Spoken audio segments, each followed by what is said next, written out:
Is that really the best the United States Marine Corps can do? The question drifted across the rifle range with the quiet confidence of someone who had no interest in embarrassing anyone, yet it landed harder than any shouted insult. 12 Marine Scout snipers stood beneath the relentless afternoon sun at Camp Pendleton, their rifles resting on bipods, expensive optics shimmering in the rising heat. More than a mile away, a steel silhouette waited on a barren hillside, barely visible through the dancing mirage. The instructors had chosen the target because it represented the kind of impossible shot that separated good marksmen from genuine masters, and for nearly 3 hours every attempt had ended the same way. Miss after miss echoed across the valley until even the spectators had stopped reacting. Wind meters blinked constantly. Ballistic computers recalculated every few seconds. Spotters argued over corrections while range flags fluttered in conflicting directions as though every gust had chosen a different opinion. Nothing made sense anymore. Gunnery Sergeant Marcus Hale lowered his binoculars with growing frustration. His Marines were among the finest shooters on the base, yet today they looked ordinary. Behind the firing line, unnoticed by almost everyone, an elderly groundskeeper pushed an old maintenance cart toward a chain-link fence before quietly stopping beside it. His faded work jacket hung loosely over broad shoulders that age had softened but never diminished. His silver hair stirred gently in the coastal breeze, while calm blue eyes studied the distant hills instead of the rifles. He never glanced at the electronic displays. He never watched the digital wind readings. Instead, he watched the sunlight shimmer above the rocks, the movement of dry grass halfway down the valley, and the lazy circles traced by a hawk gliding overhead. Dean Carter had seen landscapes speak before. They rarely lied. Hale finally noticed the old man standing there. Irritation sharpened his voice. "Sir, this isn't a public demonstration. You're standing inside a restricted training area." Dean simply nodded, his expression unchanged, as though the warning carried no offense. "I'm only watching," he replied in a voice as steady as weathered stone. A few younger Marines exchanged amused glances.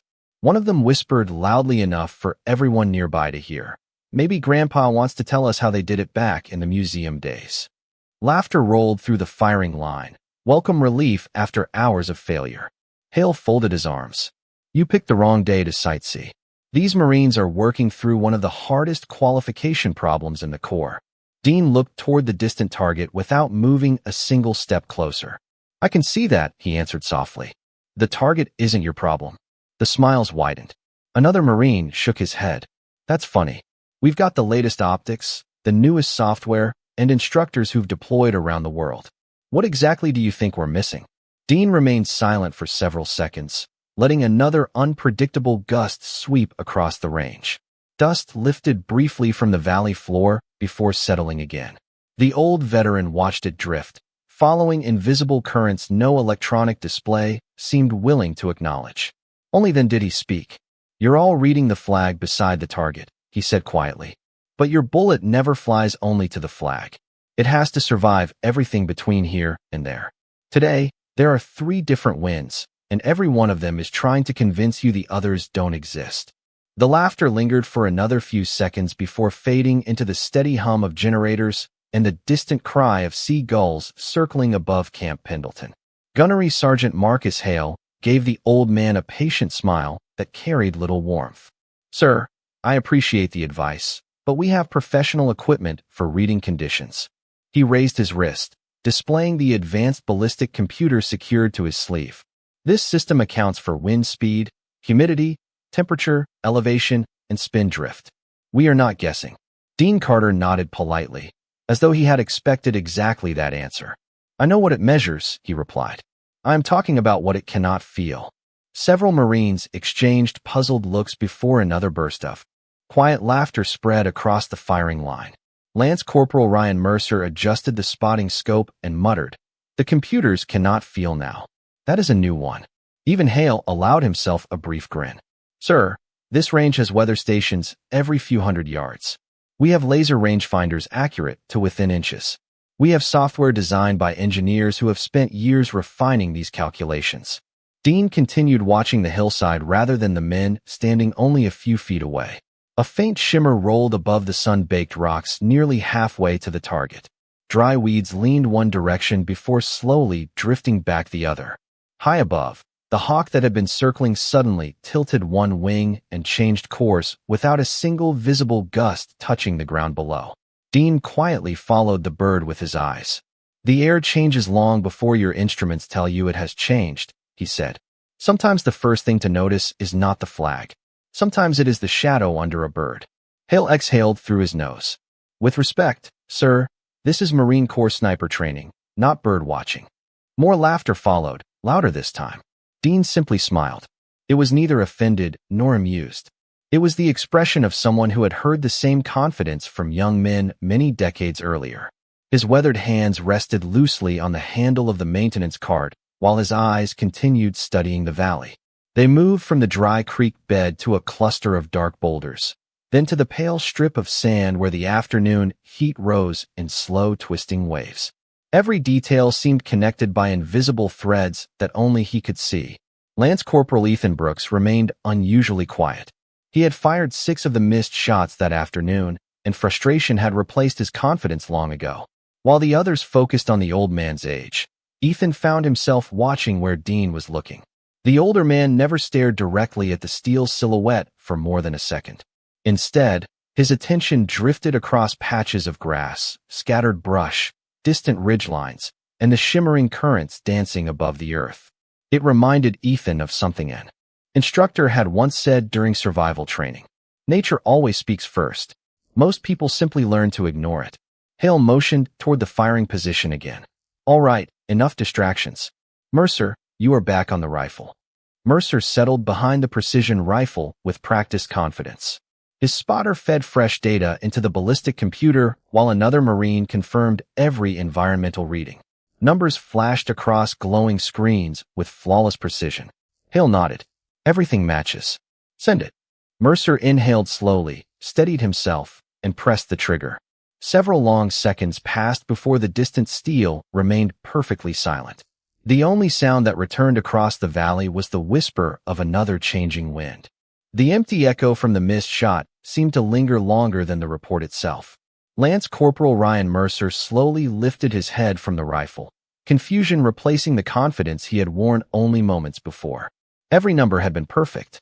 Every adjustment had matched the computer's recommendation.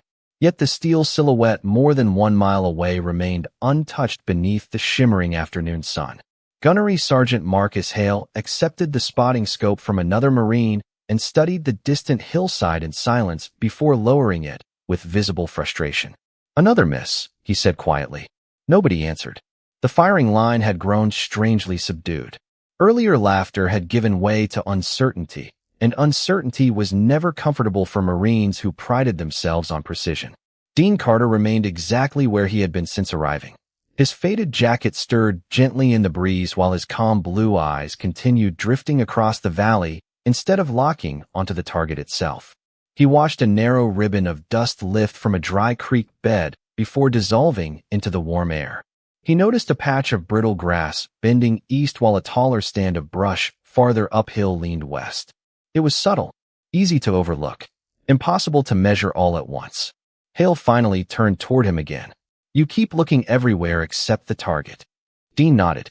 "Because the target is not deciding where the bullet goes." Mercer shook his head with a skeptical smile. "Sir, with respect, bullets do not listen to grass." Dean smiled faintly. "No, they listen to air. Grass simply lets you see what the air is trying to hide." A few Marines exchanged uncertain glances. The explanation sounded almost poetic, and none of them wanted poetry on a rifle range. They wanted numbers. Ethan Brooks found himself following the old veteran's line of sight once again. The shimmering heat above the rocks looked different now. It was not rising evenly. Thin rivers of distorted light twisted in opposite directions depending on where he focused. He blinked several times, wondering whether exhaustion was beginning to affect his vision. Dean quietly pointed toward a cluster of pale stones halfway down the valley. "Watch the mirage there." Ethan narrowed his eyes through the spotting scope. At first he saw nothing unusual. Then the rippling waves shifted sideways instead of upward. 50 yards farther, the distortion flowed at another angle entirely. His heartbeat quickened. Hale noticed the hesitation. "What is it, Brooks?" Ethan lowered the scope slowly. "Gunny, I think. I think the air is moving differently at different distances.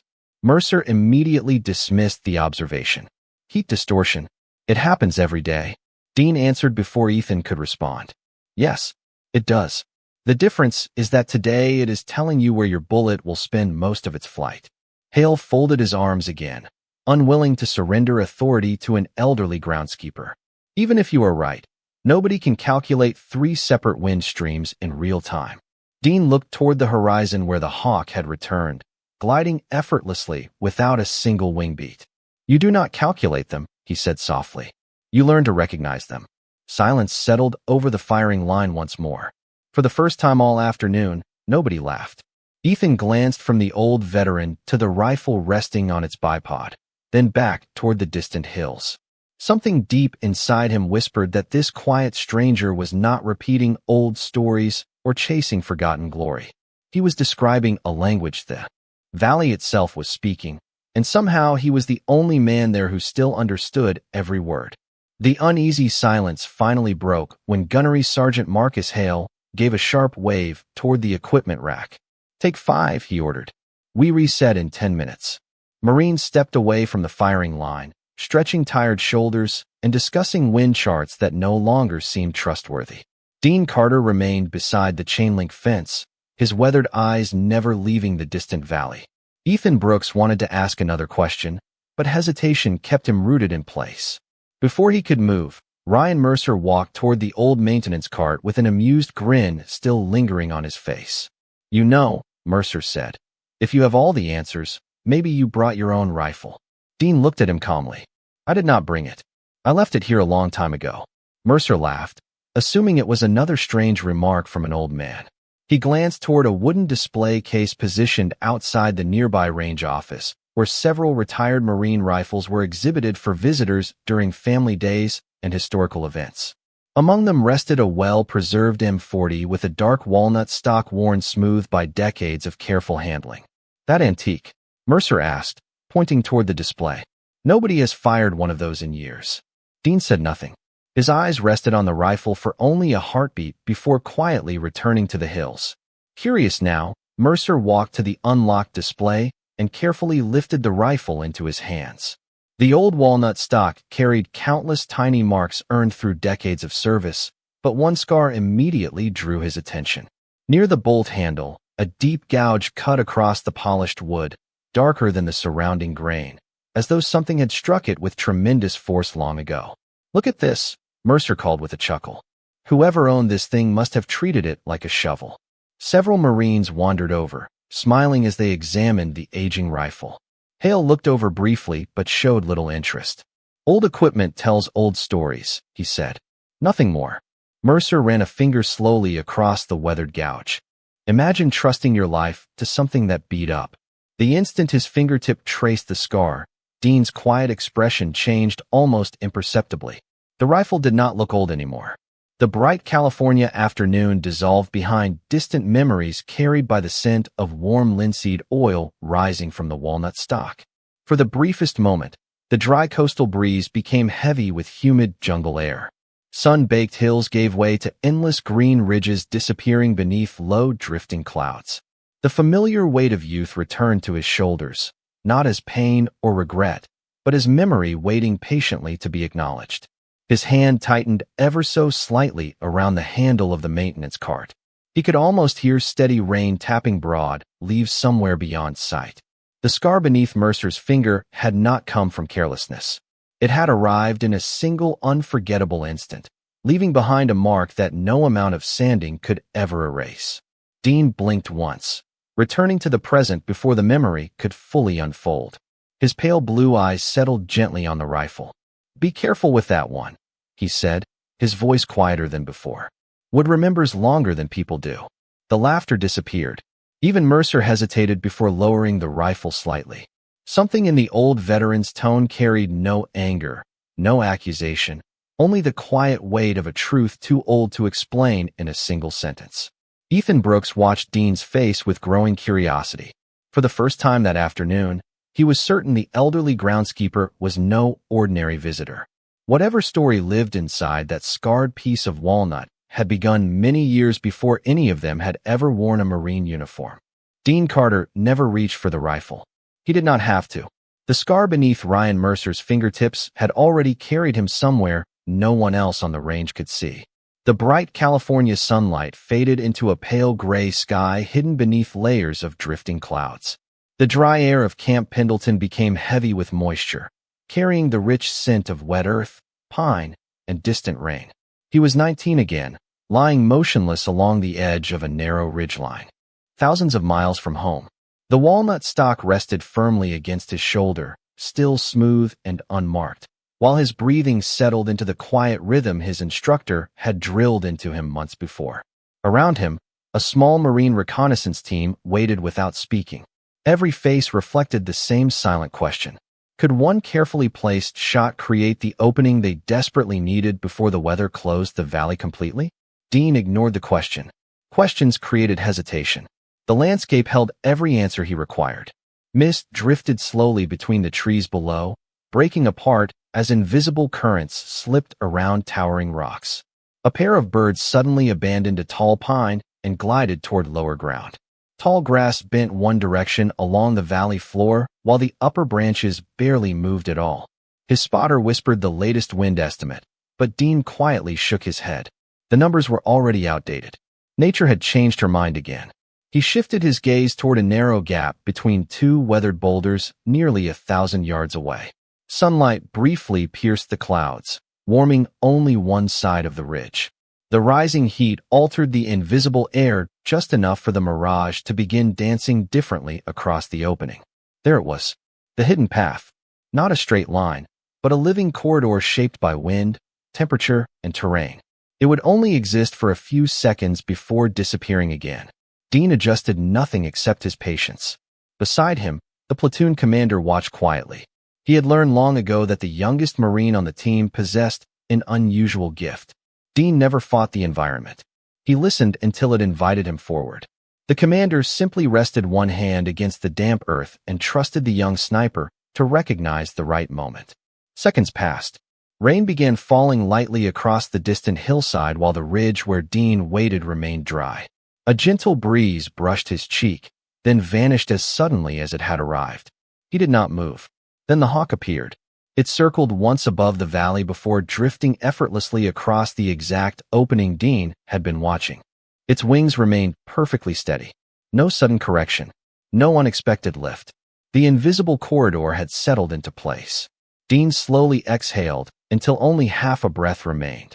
The world grew remarkably still. The trees stopped being trees. The rocks stopped being rocks. Even the distant sounds of the forest faded behind the simple certainty of timing. His finger completed one smooth movement, no faster and no slower than it had during countless hours of practice. Somewhere far beyond sight, a signal flare climbed into the cloudy sky only moments later, confirming the route ahead had opened safely for the Marines waiting below. Quiet smiles spread across tired faces. Nobody cheered. Nobody celebrated. They simply gathered their equipment and continued moving, because success had never been measured by applause. As the team descended the ridge, one older staff sergeant paused beside Dean and gently rested a hand against the rifle stock. "You trusted the wind more than the scope," he said with quiet admiration. Dean smiled without looking up. "The scope only shows where I am looking," he answered. "The wind tells me where the bullet wants to travel." Hours later, while crossing uneven ground, the rifle slipped briefly against an exposed rock, leaving a deep scar carved forever into the walnut stock. Dean looked at the fresh mark for only a second before continuing down the trail. Some scars were damage. Others became reminders. This one would become both. The memory faded as quietly as it had arrived, leaving only the warm California sunlight resting across the rifle range once again.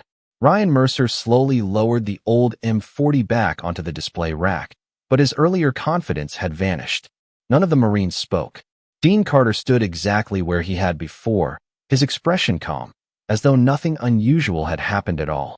The only sound came from the steady breeze sweeping across the valley and the distant clatter of brass being collected near another firing line. Gunnery Sergeant Marcus Hale broke the silence with a firm clap of his hands. "Back to work. We are losing daylight." The Marines returned to their positions, but something had changed. They no longer laughed when the old groundskeeper spoke.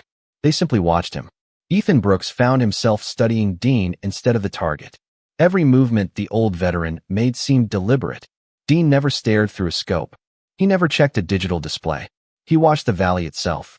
His eyes followed the shifting mirage above the rocks, then drifted toward a line of sagebrush bending gently along the ridge before settling briefly on a lone hawk gliding high overhead. It looked less like observation and more like conversation. Ethan quietly stepped away from the firing line while the others prepared another firing solution. Inside the nearby range office, an aging display of Marine Corps history covered one wall. Photographs, faded certificates, retired unit patches, and old qualification records filled glass cases that few recruits ever bothered to examine. A civilian volunteer in his late 60s sat behind a small desk organizing paperwork. His name tag simply read Thomas Grady. Ethan approached politely. "Sir, can I ask you something?" The older man smiled. "Depends on the question." Ethan glanced back toward the range before lowering his voice. The groundskeeper outside. "Dean Carter. Has he worked here long?" Grady looked up from his papers, his expression changing almost immediately. "Dean?" he repeated softly. "Why are you asking about Dean?" Ethan hesitated. He seems to know things he should not know. Grady remained silent for several moments before standing and walking toward an old filing cabinet tucked into the corner of the office. He unlocked the lowest drawer with a small brass key and carefully removed a worn 3-ring binder whose edges had yellowed with age. Dust drifted into the sunlight as he placed it gently on the desk. Across the faded cover, nearly erased by time, were the words Scout Sniper Heritage Archive. Grady slowly opened the binder, turning several pages filled with black and white photographs of Marines from decades past. Finally, he stopped at a page protected beneath clear plastic. Ethan leaned closer. The photograph showed a group of young Marines standing beside a ridge, each wearing simple field gear and carrying bolt-action rifles. Near the center stood a young man with unmistakable pale blue eyes and the same calm expression Ethan had seen only minutes earlier. Below the photograph was a handwritten caption. "Dean Carter, Advanced Long-Range Instructor, Guest Evaluator." Ethan frowned in confusion. "Instructor." Grady nodded slowly. "Many years ago." Ethan continued reading until another line near the bottom caught his attention. "National Long-Range Qualification Record. Status unchanged." He looked back at Grady. "Unchanged." The volunteer gave a quiet smile that carried equal parts admiration and disbelief. "Nobody has broken it." Ethan felt a chill despite the afternoon heat outside. He slowly closed the binder, reached into his pocket, and pulled out his phone. After a brief hesitation, he searched through his contacts until he found the number for the office of Major General William Harrington's executive aide. His thumb hovered above the screen for only a moment before pressing the call button. The call connected after only 2 rings. "Office of Major General William Harrington," a calm professional voice answered. Ethan Brooks swallowed once before speaking. "Sir, my name is Lance Corporal Ethan Brooks at Camp Pendleton Scout Sniper Range. I apologize for calling directly, but I believe someone important is here." There was a brief pause. "Go ahead, Marine." Ethan glanced through the office window toward the firing line where Dean Carter still stood quietly beside the fence, watching the valley instead of the Marines. "His name is Dean Carter." The silence on the other end lasted noticeably longer this time. "Repeat that name." Ethan did. Papers shuffled rapidly before a keyboard began clicking somewhere inside the headquarters office. "Describe him." Ethan looked outside again. "Early 80s. White hair. Groundskeeper jacket. Blue eyes. Very calm. He has been correcting our wind calls." More silence followed. Then the voice became noticeably sharper. "Do not let him leave. Stay where you are." The line disconnected before Ethan could ask another question. Nearly 20 miles away, Major General William Harrington was concluding a briefing with senior officers inside a conference room overlooking the base. Charts covered the walls. Training schedules filled the large screen at the front of the room. The general listened as a colonel summarized readiness reports until his executive aide entered quietly, holding a phone instead of the usual folder. The interruption alone was unusual. The expression on the aide's face was even more so. "Sir," he said carefully, "there has been a call from the Scout Sniper Range." Harrington nodded without looking up. "What is it?" The aide hesitated only a second. They believe Dean Carter is there. The general's pen stopped moving. Every conversation inside the conference room died almost instantly. Harrington slowly lifted his head. Dean Carter, he repeated. The aide nodded. Confirmed by name. The general rose from his chair without another word. He walked to a cabinet built into the wall and unlocked it with a small key hanging from his identification badge. From inside, he removed a weathered leather binder whose corners had been softened by decades of careful handling. He opened directly to a faded photograph protected beneath clear plastic. A much younger Dean Carter stood beside a line of Marine Scout snipers, holding the same walnut-stocked rifle now resting inside the display case at the range. Beneath the photograph was a handwritten note from a retired commandant. Some records belong in books. Others belong in people. Harrington quietly closed the binder. Cancel the remainder of this meeting. The colonels exchanged puzzled glances. One finally spoke. Sir, we are reviewing next quarter's qualification standards. Harrington looked toward him with an expression that carried quiet certainty rather than irritation. Gentlemen, the man who helped define those standards is standing on my rifle range. Nobody asked another question. Outside, a staff vehicle was already being prepared. Back at the range, Gunnery Sergeant Marcus Hale organized another firing attempt while remaining unaware of the chain of events unfolding beyond his sight. Dean Carter had not moved more than a few feet. He watched another faint ribbon of dust drift across the valley before disappearing into sunlight. Ethan slipped his phone back into his pocket just as another message appeared on the screen. It came from the executive aide and contained only one sentence. Keep him there. The general is on his way. The distant growl of approaching engines rolled across the training grounds just as Gunnery Sergeant Marcus Hale prepared another firing sequence. Several Marines glanced toward the access road where two dark government vehicles climbed the gentle slope, followed closely by a command vehicle carrying a small Marine Corps flag on its front fender. Conversations faded. Nobody had expected senior leadership to visit an ordinary afternoon qualification exercise. The vehicles came to a smooth stop beside the range office. Before anyone could speculate further, Major General William Harrington stepped out, his service uniform immaculate beneath the bright California sun. Every Marine on the range immediately came to attention. Hale hurried forward and offered a crisp salute. Sir, we were not informed of an inspection. Harrington returned the salute without taking his eyes off the firing line. You were not. His calm voice carried surprising urgency. Where is Dean Carter? Hale hesitated before gesturing toward the chain-link fence. The civilian groundskeeper is over there, sir. He has been distracting the training with stories about wind. The general looked toward the elderly man standing quietly beside the maintenance cart. For a brief moment, his expression softened into something few Marines had ever witnessed on the face of a commanding general. Respect.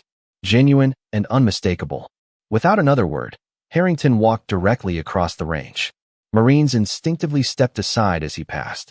Dean Carter noticed the approaching officer only when the general stopped a few feet away. Neither man spoke immediately. The valley remained silent except for the whisper of wind moving through dry grass. Then, to the astonishment of everyone present, Major General William Harrington raised his right hand in a perfectly executed Marine salute. Dean looked at him with quiet recognition before returning the salute with measured dignity. No applause followed. No dramatic announcement interrupted the stillness. Hundreds of eyes simply watched in complete silence. Hale stood frozen. Ryan Mercer slowly lowered his binoculars. Ethan Brooks felt his heartbeat quicken as the entire range seemed to hold its breath. Harrington finally smiled. Good afternoon, Mr. Carter. Dean nodded politely. Good afternoon, General. It has been a long time. Far too long, Harrington answered. His eyes drifted toward the old M40 resting inside the display case. I see they have been keeping your rifle cleaner than they have been keeping your lessons alive. A faint smile crossed Dean's weathered face. Rifles are easier to preserve than habits. The general turned toward the stunned Marines gathered around the firing line. Bring me the M40. Mercer hurried to the display with unexpected care, lifting the rifle as though it had suddenly become priceless. He carried it back using both hands before offering it respectfully to the old veteran. Dean accepted the walnut stock with gentle familiarity, running his fingertips across the weathered scar near the bolt as though greeting an old friend. He inspected the chamber, adjusted the sling, and slowly settled behind the firing position.